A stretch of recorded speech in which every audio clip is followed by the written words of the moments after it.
Totalmente de acuerdo. Continuamos. Muy bien. Bueno, entonces los dominicos hicieron una labor importante en cuanto a la claridad del orden y en cuanto a que fuera minucioso y científico el proceso, el procedimiento.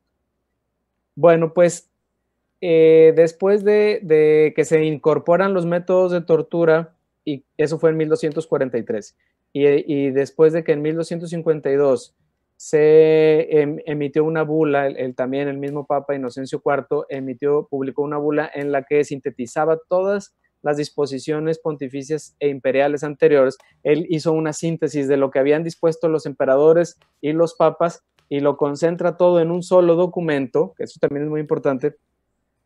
Así quedó la Inquisición desde 1252 hasta, ya nos vamos a ir al siglo XVI con nuestro Papa Pablo III, con el que nos habíamos quedado en el tema del Concilio de Trento. El ¿Cómo Papa se llama Pablo, esta que dices tú? ¿Este documento?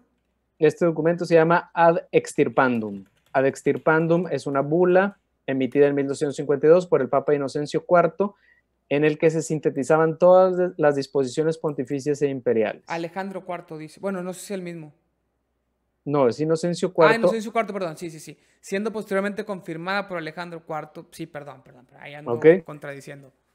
Bueno, después fue confirmada y todo, pero así queda la Inquisición y así queda el documento. En este documento nosotros podemos ver la síntesis de todo, de toda la, de toda la estructura de esta institución, hasta que Pablo III en 1542, antes de convocar Trento, ahí nos habíamos quedado.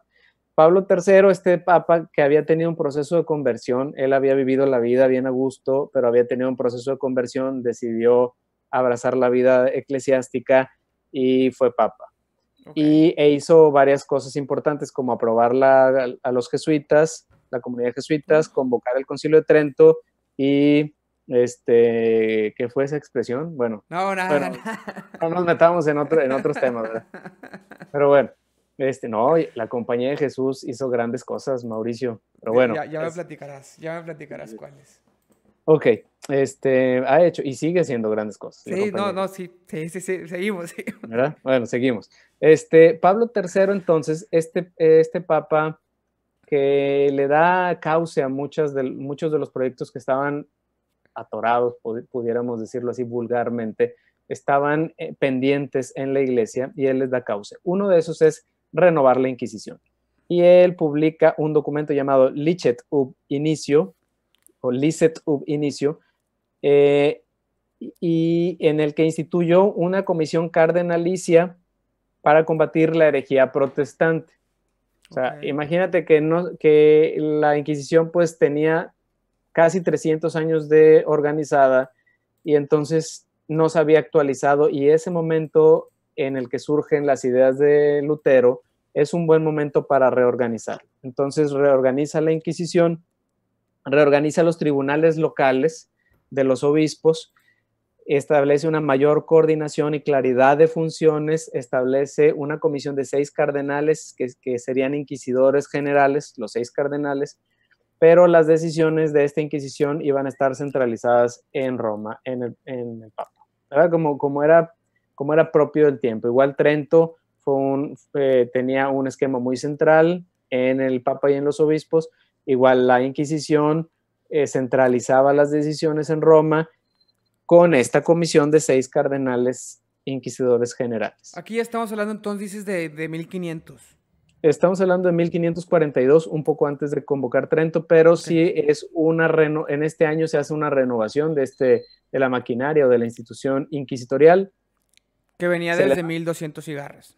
que se había quedado ahí fija en 1252 con Inocencio Inocencio IV, IV. y se había ratificado los siguientes papas, pero no se había hecho esta renovación como la elabora Pablo III, que era un hombre de visión a futuro. Entonces, bueno, la reorganiza, se coordina de mejor manera. Estos 6 cardenales inquisidores generales colaboran con ganas de poder detectar y corregir los errores del protestantismo, los errores que había traído la reforma protestante, y entonces y así continúa. Los siguientes papas lo que van a hacer es continuar con esta estructura, pero poniendo en la mesa de discusión las competencias. Y aquí es donde yo te decía, las competencias, ¿qué le competía a la Iglesia y qué al poder civil? ¿Sí? Los siguientes papas, Julio III, Pablo IV, Pío IV, Pío V, Sixto V, esos papas van a estar cada uno tratando de discernir qué le correspondía a la Iglesia y qué le correspondía al poder civil enjuiciar o analizar, perseguir, digámoslo así, analizar o enjuiciar de los casos que se fueran presentando. Entonces, está en la mesa de discusión las competencias de poder civil y poder eclesiástico.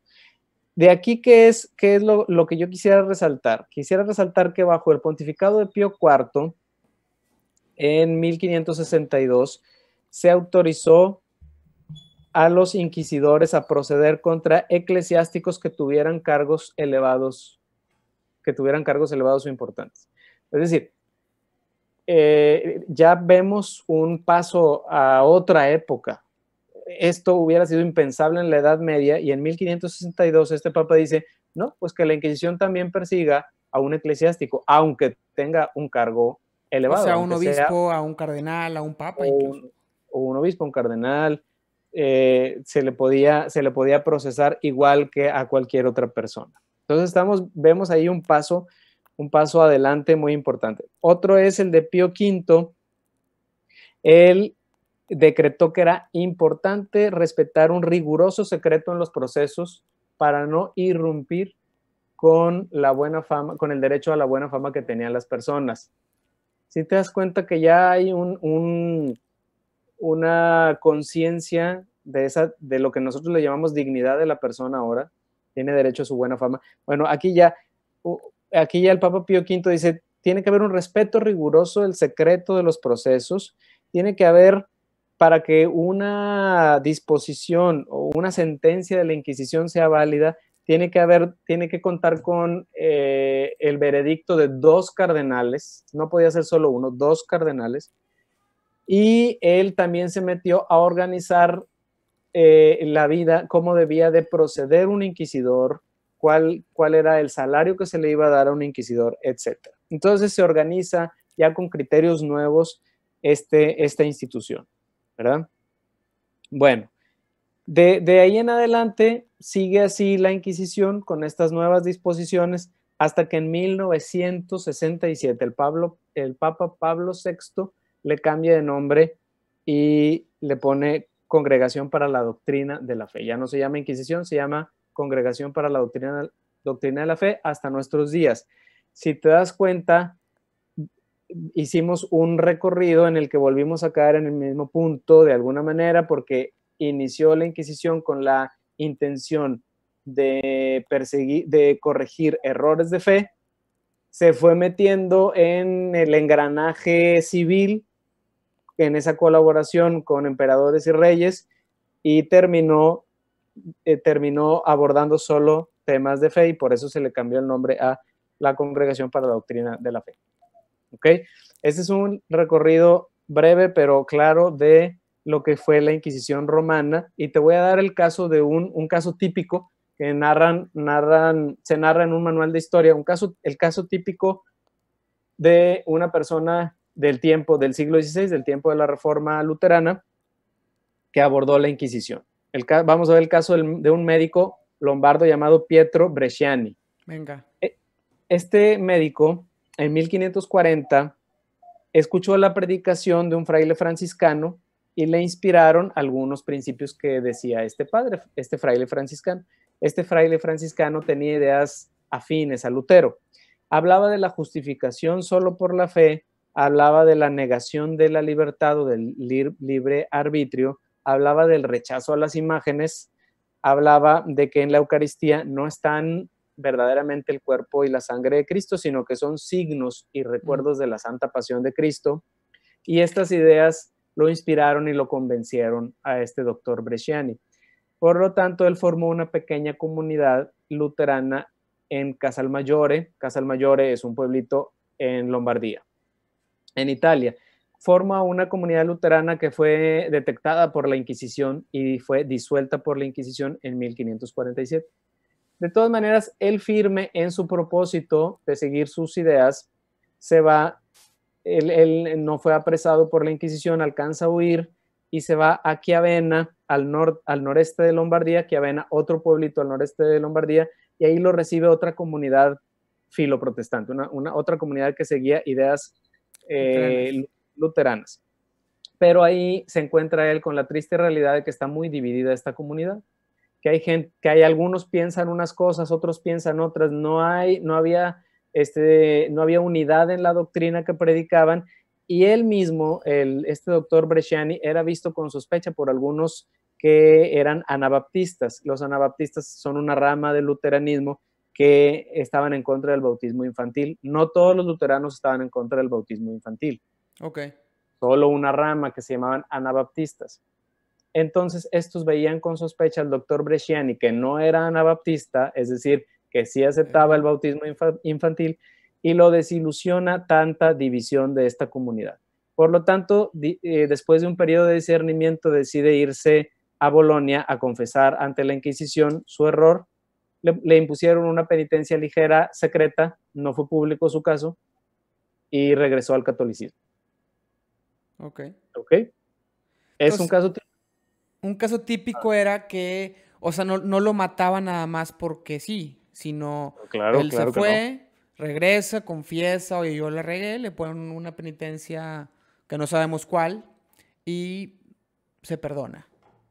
Así es. Por lo general se les daban muchas oportunidades para que confesaran, para que se arrepintieran, para que entendieran el error en el que estaban.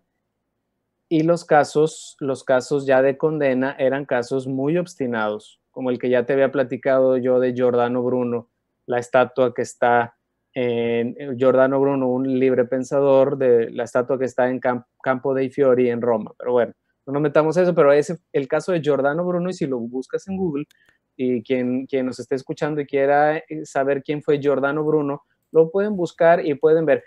En el caso de él se le invitó muchas veces a arrepentirse y no quiso, se obstinó en su pensamiento, en sus ideas, y pues el brazo secular lo llevó a la condena, lo condenó a la pena de muerte, perdón. El brazo secular te refieres a el gobierno. El poder civil. El poder civil. Ok. Ok, bueno, vamos a pasar a la Inquisición española. Venga, venga.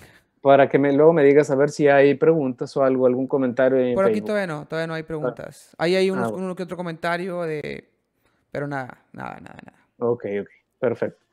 Bien, bueno, entonces hasta ahorita hemos visto la Inquisición romana y es diferente a la Inquisición española, aunque parecida, pero es diferente. ¿Por qué? Porque la Inquisición española surge como parte del proyecto de unidad o del plan unificador que tenían, no de España, más bien, del Reino de Castilla unido al Reino de Aragón.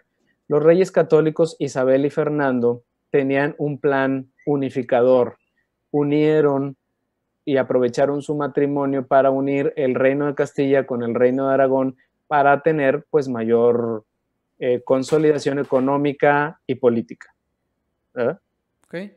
Estamos en tiempos de alianzas y de crecimiento. Todavía no hablamos, bueno, aparte de matrimonios, alianzas, porque todavía no están consolidados los estados tal como los conocemos. Nosotros conocemos España, Francia, Inglaterra, Alemania. En ese tiempo se están apenas configurando.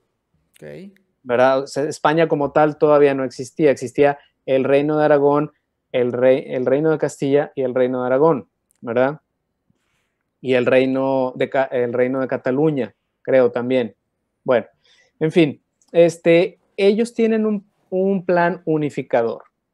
Y la religión era muy importante en este plan unificador, porque estamos hablando de una época, estamos hablando aquí de un siglo antes del XVI, del siglo XV. Estamos en pleno Renacimiento, pero todavía con una estructura medieval muy marcada. Y entonces la fe, la religión era un factor unificador muy importante en la sociedad de aquel tiempo. Por lo tanto, Fernando e Isabel piden al Papa Sixto IV en el año 1478, nos estamos yendo un siglo atrás, en el año 1478 le piden al Papa que les conceda ellos poder dar nombres, digamos, dar las ternas o dar nombres para los que serían nombrados como inquisidores en la iglesia, en las iglesias locales de ellos. Entonces, el Papa les concede a través de la bula Exigit Sincere Devotionis, en ese año 1478, les concede que ellos le manden los nombres para los que quieren que sean inquisidores, que ellos tengan el Tribunal de la Fe bajo dirección de la monarquía española o de la monarquía de Castilla y Aragón, y que ellos puedan vigilar a los judíos conversos y que pudieran aplicar penas, prácticamente que pudieran manejar la Inquisición ellos. Si te das cuenta, Mauri, el Papa les estaba concediendo que pudieran manejar la Inquisición, toda la Inquisición, porque les estaba dando oportunidad de que ellos dieran los nombres de los que el Papa iba a nombrar como inquisidores, de que ellos manejaran el Tribunal de la Fe, de las cuestiones de fe, que vigilaran a los judíos conversos, que aplicaran las penas, pues prácticamente que manejaran la Inquisición. Y eso era a los reyes estos católicos, ¿no?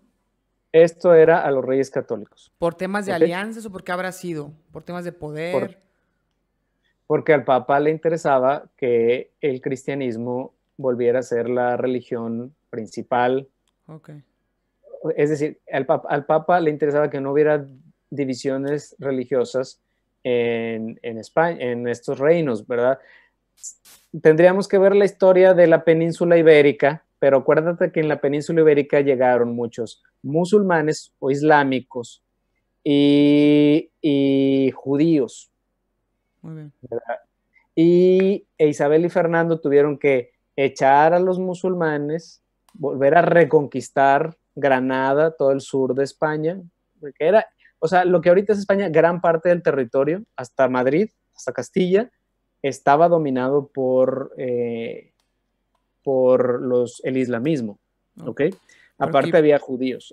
Manda saludos Hugo Alberto Bermúdez Orozco, saludos, que si puedes tocar el tema de la Inquisición en la Nueva España, que vamos para allá, ¿no? Ya estamos en eso, Hugo. Vamos para allá. Saludos a Hugo hasta Nogales. Muy bien. Ok, entonces, a la iglesia le interesaba, o sea, a los reyes católicos les interesaba el fortalecerse como monarcas, ¿sí? Fortaleza religiosa equivalía también a fortaleza política y económica. Y al Papa le interesaba la fortaleza religiosa, o sea, que volviera a ser totalmente cristiana esa zona, que desde el Imperio Romano, o sea, esa zona ibérica, la cristianización de esa zona ibérica data desde el Imperio Romano, ¿sí? Y había sido, por su posición geográfica, había sido un lugar accesible para que el Islam entrara. Okay. Entonces, hubo un tiempo en la historia, los siglos anteriores, en el que había una división religiosa significativa entre islámicos, judíos y cristianos. Entonces a Isabel y Fernando les toca unificar, ellos les toca llevarse ese premio, digamos, esa gloria de los grandes católicos que cristianizan otra vez todo ese territorio ibérico, y entonces al Papa le interesa también el plan. Por eso también le interesa que conquisten las tierras americanas, y les da las mismas concesiones que ves aquí para la Inquisición, son las concesiones del patronato real. ¿Sí? Patronato real es una serie de privilegios que el Papa, que los papas dan a los reyes de España, o de los reyes católicos y sus sucesores, para que administren y gestionen la iglesia en las tierras conquistadas. Ellos nombraban obispos, ellos erigían diócesis, ellos, ¿sí me explico? Ellos gestionaban, administraban la iglesia aquí en tierras americanas. Bueno,